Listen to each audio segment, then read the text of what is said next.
Hi, this is Bill Rice with Kaleido. We're a lead generation agency, and today I want to dive into sales scripts again, and specifically how to train with your sales scripts. And if you've been following through our email course, or maybe you just picked this up as a random video, there are several more around writing the scripts, actually sort of using the scripts properly. And today we want to talk about training. So whether you're using kind of the formal script that we talked about or just kind of your one-off on the fly script, today we want to talk about how to build and train with those scripts so that when you get on the call, or, and you've heard me, if you've seen in my other videos, talk about this too, I have scripts for emails and text messages. So anytime we're having a sales conversation, even if it's something outside of a call, and increasingly most of our sales conversations and processes are not actually calls.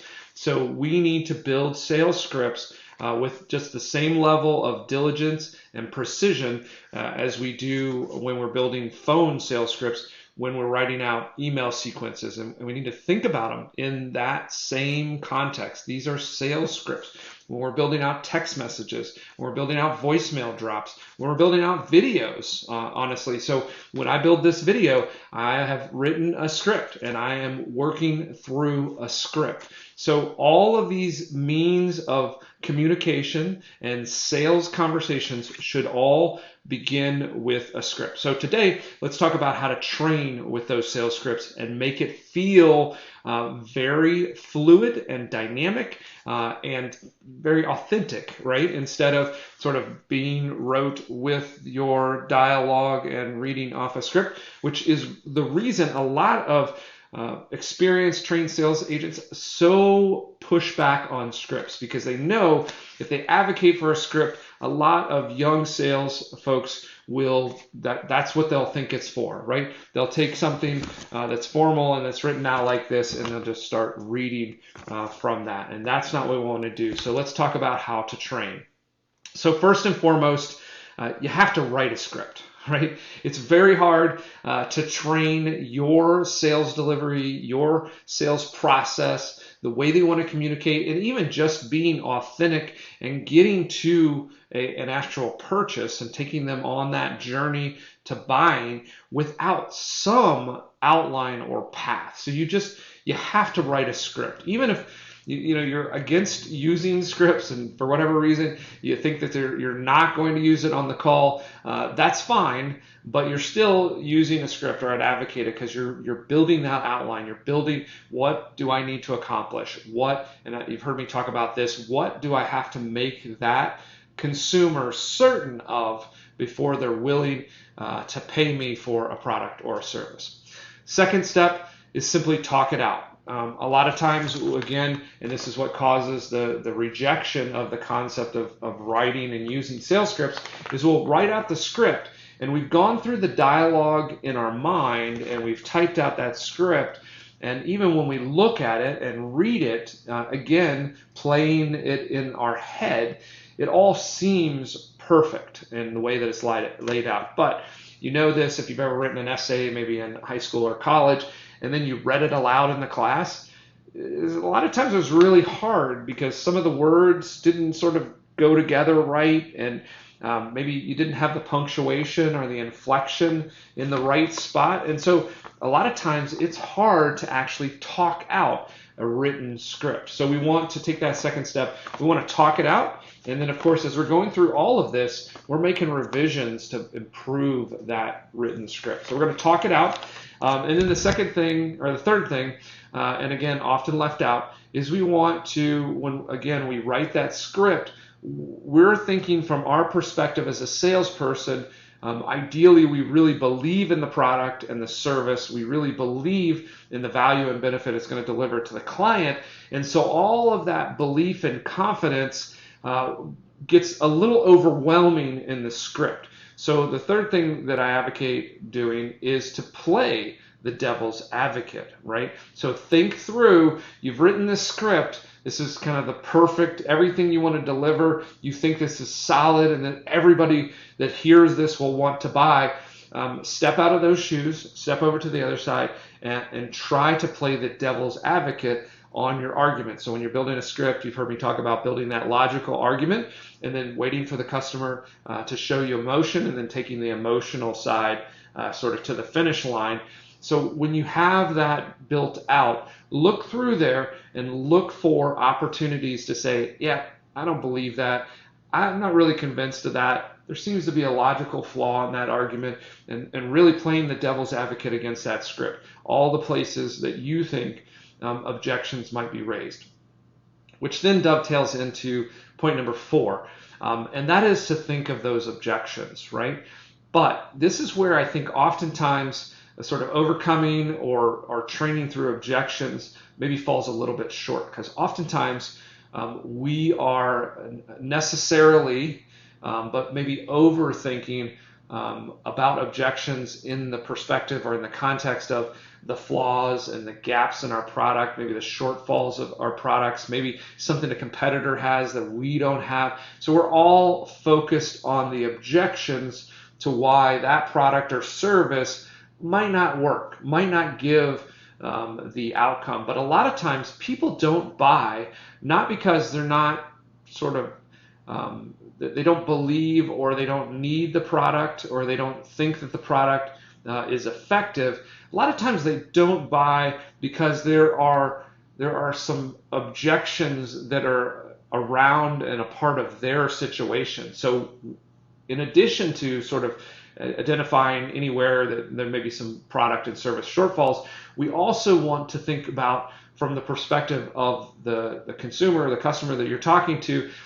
Think about their perspective, their situations, their uncertainties from that. Maybe even their limiting beliefs. Maybe they just don't. When we're selling for Kaleido and we're selling lead generation, a lot of times it's easy to get a customer to want lead generation and to believe in leads, but they have a fundamental limiting belief about the effectiveness of online marketing or digital marketing or Facebook or Google Ads or SEO. And so you've got to think from those perspectives, because a lot of times they might not buy because of a limiting belief they have in a sort of an approach that you take. Mortgage is the same thing, right? So a lot of times we're working with mortgage lenders. So if I'm a loan officer, a lot of times I need to think about the limiting beliefs or the potential perspective or situation of that buyer. So, and this is where we pull out sort of unsaid or hidden objections, right? So you may be talking to a person, they say, hey, I want a rate quote. I want you to give me your best price or whatever. But they know in the back of their mind that maybe they don't have enough saved for a down payment, or they feel like they don't know enough about the process in order to move forward. So there are these things in their own situation, or maybe they're not sure, am I really going to make this move, or am I really going to change jobs, or I've just changed the job, but I'm not really sure that job is going to be sustainable, or am I going to be able to stick here? So I might not have enough money for the mortgage. So there's all these little things that are going on in their life and their situation. Oh, well, the wife and I are rocky right now, so should we be buying a house? Or maybe I've got this. So there could be all these like personal situations, right? And so think about those when you're building out the sales script. Think about all of those potential personal situations behind the purchase, right? It could be organizational situations, it could be personal interactions for consumers and situations, it could be job situations, it could be just stress in life. So think about all of those other sort of hidden objections or those buyer perspectives that are potentially objections that have nothing to do with your product. On the B2B side, maybe they don't have the authority to purchase, right? They can't actually purchase, or they don't have the purchasing power to buy something, in this category, or maybe there's a different division about it. So there's all these other things. Too often we think about and overtrain on overcoming objections to our product instead of overcoming or even pulling out objections that are in the buyer's situation that prevent them from buying. We're going to write the sales script, and then the other thing that I advocate doing is write a buyer's script. So this will start to document what we've been talking about in sort of step 3 and 4, these objections, these buyer perspectives. By writing a buyer script, we're actually writing the flip side of the dialogue. So oftentimes when we write a sales script, we write our dialogue, but we never write the buyer's dialogue. And that would be a really boring book. If you read fiction or whatever, dialogue's an important part of that. It'd be really boring if we just wrote one side of the dialogue and we never wrote the responses. And so sales scripts, we often do the same way. We write just one side of that dialogue. So think about what the other side of the dialogue is. That will help also in your training. We're going to talk about role playing here in a second. You can hand out the buyer script, and then you can do that back and forth in role playing. And there's kind of a scripted approach, or at least it helps that counterparty, be an authentic or a very practical or reasonable approximation of what a buyer might be. Then we're going to, of course, this is something that I've talked about in a lot of my videos. This is my process, whether it's public speaking or it's writing a script. I go through this process of write, read, reduce, and refine, right? So I'm going to write word for word everything that I think ideally should be said in the way that it should be said. And then I'm going to read it aloud, and I'm going to mark it up, and I'm going to reduce it and make it simpler. And so we actually move from a complete word for word transcript to a very simple outline. So it's kind of in reverse, right? A lot of times we'll write an outline and then we'll move into word for word script. Or we'll write, an article word for word, right? That's more dynamic. Whenever you're speaking or whenever you're doing a sales script, I think you go in reverse order. We're going to write it out in the perfect way, and then we're going to reduce that down to a very simple outline. And again, referencing some past videos, using that lily pad analogy, right? I'm moving from this side of the stream to the other side of the stream, and I want to have these little chunks, these little lily pads that I can hop around in a dynamic way, but I've memorized them and I've got them down. I've incorporated them into my process, but I can interchange them, do them in different orders, hop around in different ways. So that's what that write, read, reduce, and refine helps me do. Then record your practice. It's as simple as, hooking up your cell phone, talking into it. You get the 2-for-1, because I think when you're recording your practice, you should do video and audio. And what I do is strip out the audio so that I can listen to it. Maybe when I'm doing my workout or a walk or you're running or something like that, or you're just commuting in the car, you can listen to that audio over and over and over again, and it will help you to memorize and incorporate and internalize that script. But I'm also a big believer in the video, because so often, I'm sure a lot of you are starting to see this, more and more we're actually doing our sales presentations, our interactions, our communications on video, right? We're either doing a Zoom call and we're interacting face to face, like old days when we go belly to belly across the table, across the kitchen table, right? We're starting to do that with Zoom. Or video messages are really effective, right? So we're doing a Loom video, we're capturing that, we're sending it in an email to a prospect, or we're doing an introduction, or maybe we're doing a landing page and we're actually recording a video, which is a part of our sales pitch, and we're putting it on that landing page. So there's more and more reasons that we need to be good on video, and it helps us as we're reviewing that to really do a good job of critiquing and thinking through that process, not just video, but also audio. So encourage you to record that practice and then listen to it over and over again. The other thing is record it in just, end to end, the full length presentation. That'll give you a sense of how long it takes to sort of go through your sales presentation, how long to book your calls and that sort of thing. But also build individual video and audio of those little chunks, those little lily pads that you're going to use in there, so that you can actually practice and listen to those in little chunks, so you get used to listening to them out of order, right? So listen to this little chunk where you talk about this benefit or this particular feature, and sometimes that's the third thing, and sometimes you just listen to it all by itself and it becomes the first thing, right? Because that's what's going to happen on a sales call. Your consumer, your customer is going to move you around, and if you've got this sales script broken into little tiny chunks, you can feel more dynamic instead of just forcing them into your sort of outline, your specific journey or path. You can jump around with them. All you're trying to do is make sure that you accomplish each of these little chunks. Practice, kind of did 8. Practice all the bits and pieces from memory. So you can do it, you can start by doing it with note cards and stuff like that, but eventually this is where it's great. If you're listening to it in the car, you can listen to it and then you can just do it from memory, right? So listen to it and then say it out loud to yourself. And so practice that doing little pieces. And again, I like to practice it in chunks. I like to say, usually I have a title for each of those little chunks or things that I want to accomplish. So for instance, in this one, one of those little chunks may be, and again, I'm always focused on building certainty in my prospect. And so they have to believe in digital marketing, right? In order to work with Kaleido, in order for us to be effective and successful, I have to make sure that they believe, that they are certain that digital marketing is the answer to the lead generation problem and that digital marketing can help with that, right? So I would record that little chunk and I would listen to it over and over again all by itself, and I would have that title so I could pull it up, and then maybe it's sometimes no hidden expert. So that's another thing I've got to figure out. It's a little chunk that I go around to try to figure out, are there hidden experts inside of the organization? I need to pull those out and make them a part of that belief system and then part of working with us, not sort of external, always negatively reviewing or judging what we're doing. I need to pull them in.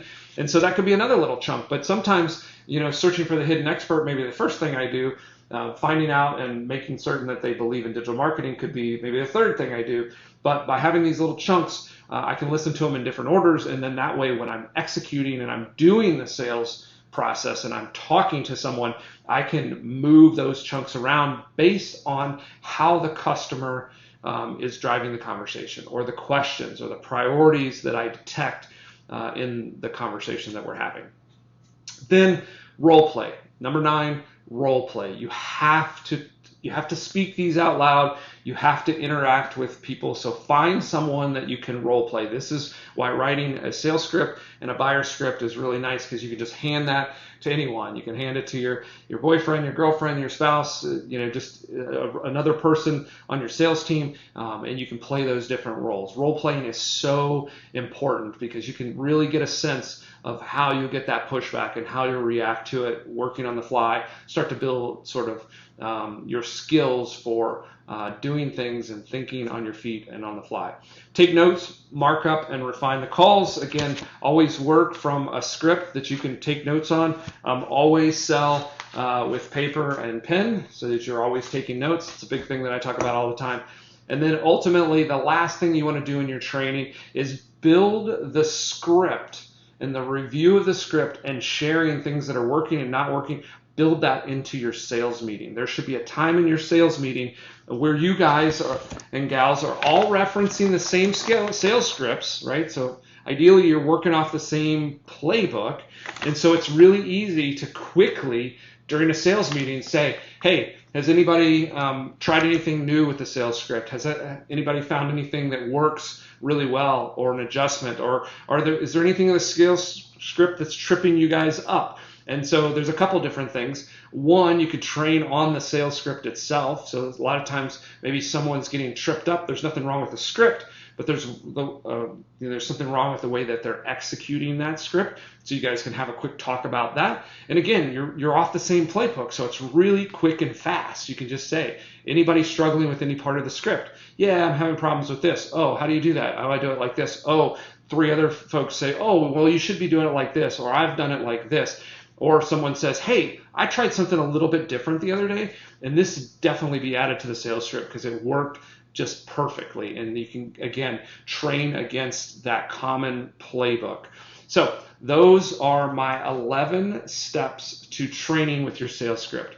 Write the sales script, talk it out, play the devil's advocate, think of objectives from the buyer's perspective as well as the perspective of your product. Write the sales script and the buyer's script. You're going to then take that, write, read, reduce, and refine. Go through that process to get it down to just bullet points and little chunks, those little lily pads. You're going to record and listen to that practice. You're going to practice all the bits and pieces from memory.